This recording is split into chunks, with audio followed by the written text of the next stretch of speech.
Assalamualaikum warahmatullahi wabarakatuh.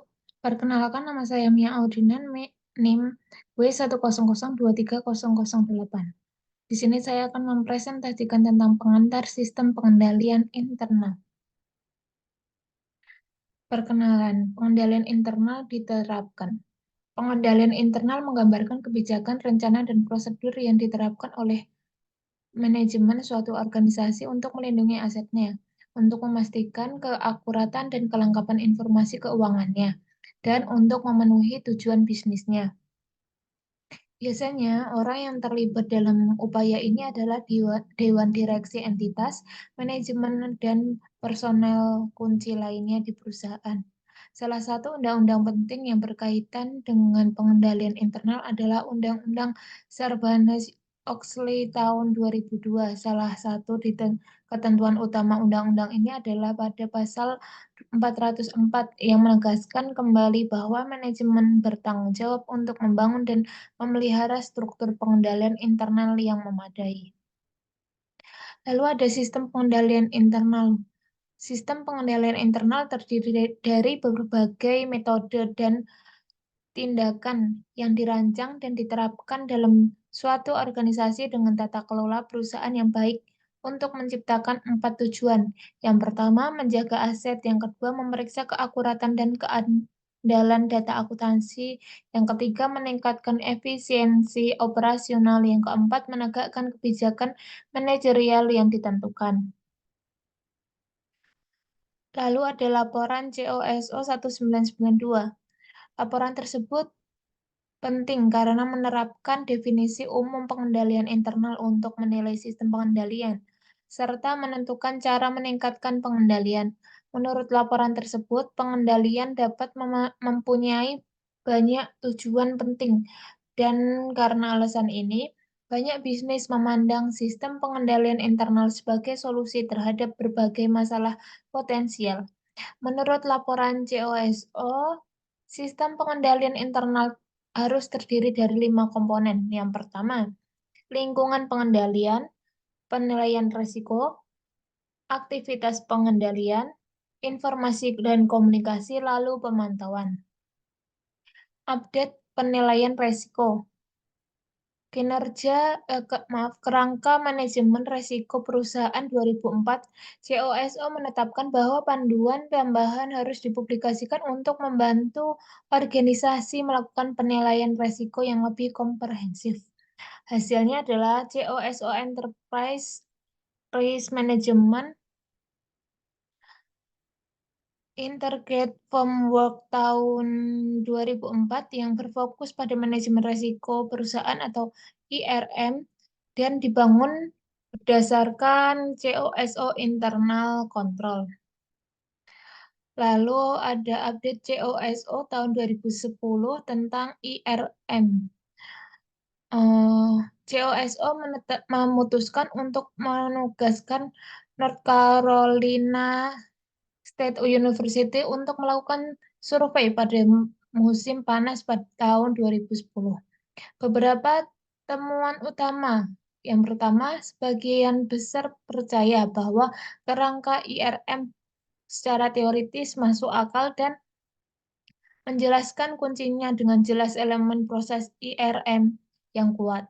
Yang kedua, hampir 65% responden cukup familiar atau sangat familiar dengan IRM COSO kerangka. Yang ketiga, di lebih dari separuh organisasi, Dewan Direksi belum menetapkan resiko secara formal, tanggung jawab, dan pengawasan kepada salah satu subkomitenya. Yang keempat, keadaan IRM nampaknya relatif belum matang. Contoh kegiatan pengendalian yang pertama adalah jejak audit yang baik. Untuk menetapkan jejak auditnya, suatu perusahaan memerlukan manual kebijakan dan prosedur yang termasuk sebagai berikut. Yang pertama adalah bagan akun yang menjelaskan tujuan setiap akun buku besar agar karyawan memasukkan debit dan kredit transaksi akuntansi pada akun yang benar. Yang kedua, penjelasan lengkap mengenai jenis dokumen sumber yang harus digunakan individu untuk mencatat transaksi akuntansi.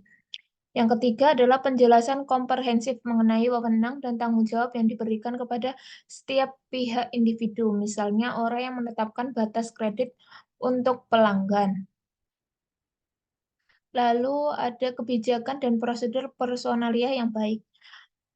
Pegawai pada setiap tingkatan suatu perusahaan merupakan bagian yang sangat penting dalam sistem pengendalian internal perusahaan. Hal ini menjadi semakin jelas ketika para manajer melakukan perampingan dan penyesuaian ukuran organisasi mereka untuk menyederhanakan operasi dan memangkas biaya. Akibatnya, terdapat lebih sedikit karyawan dan para karyawan ini memiliki lebih banyak tanggung jawab dan pengawasan dibandingkan di masa lalu. Dampak nyatanya adalah peluang penyelewengan lebih besar dibandingkan sebelumnya. Lalu ada pemisahan tugas. Tujuan pemisahan tugas adalah untuk menyusun penugasan kerja sehingga pekerjaan seorang pegawai berfungsi sebagai pengawas terhadap pegawai lainnya. Ketika manajer merancang dan menerapkan sistem pengendalian internal yang efektif, mereka harus mencoba memisahkan tanggung jawab tertentu. Otorisasi adalah keputusan untuk menyetujui transaksi. Pencatatan mencakup fungsi-fungsi seperti menyiapkan dokumen sumber, memelihara jurnal dan buku besar, menyiapkan rekonsiliasi, dan menyiapkan laporan kinerja. Yang terakhir, penjagaan aset penjagaan aset dapat dilakukan secara langsung atau tidak langsung. Lalu contoh kegiatan pengendalian, pelindungan fisik aset, aktivitas pengendalian penting yang harus menjaga bagian dari sistem pengendalian internal. Setiap organisasi adalah perlindungan fisik atas asetnya. Selain perlindungannya, sederhana dari unsur-unsurnya, pengendalian yang paling penting umum adalah menetapkan akuntabilitas atas aset dengan dokumen hak asuh. 3 area penerapan adalah pengendalian inventaris, pengendalian dokumen, dan pengendalian kas. Seperti yang ada di gambar ini. Lalu tujuan kinerja operasi. Fungsi audit internal suatu organisasi biasanya melaporkan langsung kepada komite audit Dewan Direksi. Hal ini membuat Departemen Audit Internal independen terhadap subsistem perusahaan lainnya dan meningkatkan objektivitas ketika meninjau operasi setiap subsistem. Staf audit internal melakukan tinjauan berkala yang disebut audit operasional terhadap setiap departemen dan subsistem dalam organisasinya. Audit ini fokus pada evaluasi efisiensi dan efektivitas operasi dalam departemen tertentu. Lalu ada pembaruan pada pemantauan. Pedoman pemantauan sistem pengendalian internal COSO mengamati bahwa banyak organisasi tidak sepenuhnya memahami manfaat dan potensi pemantauan yang efektif. Akibatnya, organisasi tidak menggunakan hasil pemantauan mereka secara efektif untuk mendukung penilaian sistem pengendalian internal mereka. Oleh karena itu, pada tahun 2009, COSO menerbitkan laporan yang lebih komprehensif yang disebut Guide on Monitoring Internal Control System. Selanjutnya adalah jenis kontrol. Yang pertama adalah kontrol pencegahan.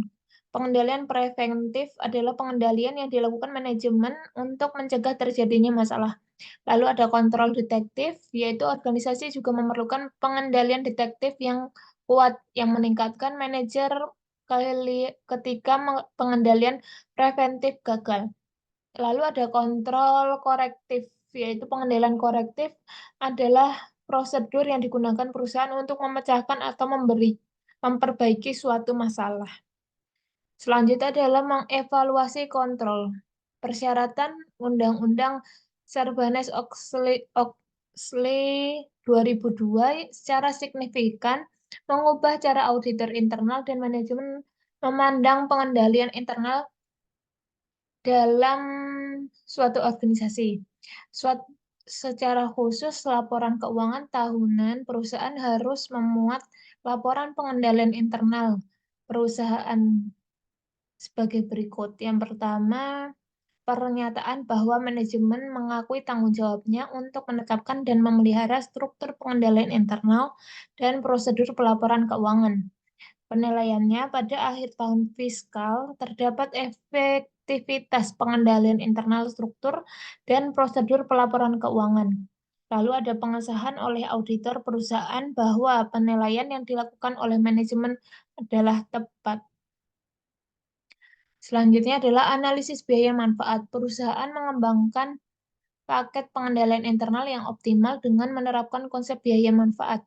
Berdasarkan konsep ini, karyawan melakukan analisis biaya manfaat pada setiap prosedur pengendalian yang dipertimbangkan untuk penerapan yang membandingkan perkiraan biaya perancangan, penerapan, dan pengoperasian setiap pengendalian dengan manfaat yang diharapkan dari pengendalian tersebut. Lalu ada matriks resiko. Matriks resiko merupakan sebuah alat sangat berguna untuk memprioritaskan resiko besar.